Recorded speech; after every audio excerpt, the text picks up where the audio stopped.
You know, the JJPOC has empowered itself. They create subcommittees. When I first found out I was on this group, I reached out. Who are on the subcommittees? Who are the Republicans on the subcommittees on the JJPOC? I was told there are none. I think it was 3 years ago, I took the Republican package of juvenile justice reforms.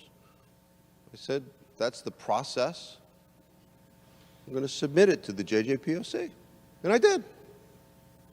And I waited. The next meeting,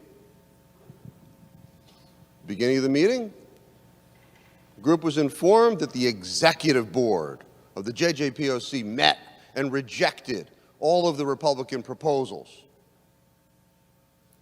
I wasn't given an opportunity to attend that meeting, to have an exchange about why those proposals may have been of value, to answer any questions.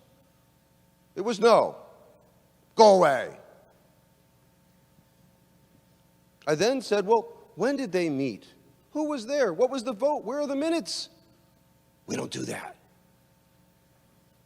That is not open and transparent government. And that is the JJPOC.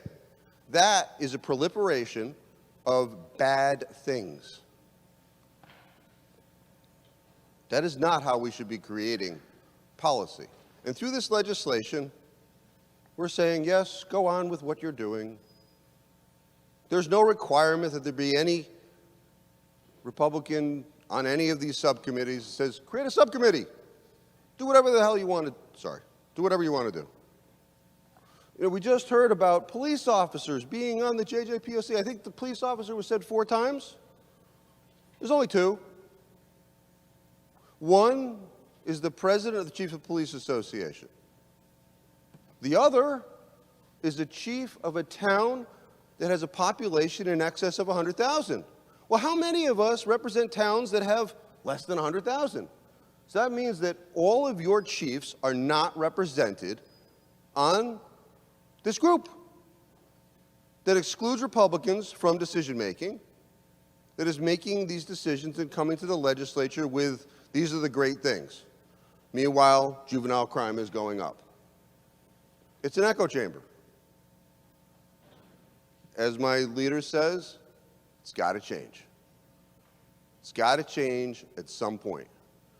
It's not going to change today, unfortunately, but it's got to change. Thank you, Mr. Speaker.